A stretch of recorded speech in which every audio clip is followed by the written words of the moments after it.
मागची जर आपण मागची जेव्हा निवडणूक झाली तेव्हा ती जागा 50,000च्या आसपास निवडून आली होती. आता जागा फक्त 1200-1400 मतांनी काही निवडून आलेली आहे.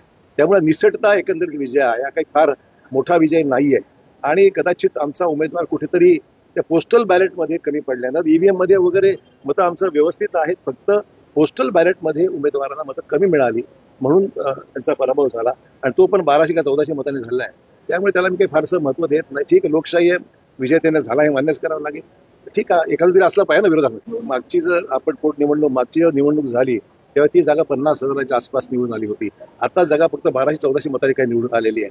त्यामुळे निसटता एकंदरीत विजय हा काही फार मोठा विजय नाहीये आणि कदाचित आमचा उमेदवार कुठेतरी त्या पोस्टल बॅलेटमध्ये कमी पडल्यानं ईव्हीएम मध्ये वगैरे मतं आमचं व्यवस्थित आहेत, फक्त पोस्टल बॅलेटमध्ये उमेदवारांना मतं कमी मिळाली म्हणून त्यांचा पराभव झाला आणि तो पण 1200 का 1400 मतांनी झाला आहे. त्यामुळे त्याला मी काही फारसं महत्व देत नाही. ठीक आहे, लोकशाही आहे, विजय त्यांना झाला हे मान्यच करावं लागेल.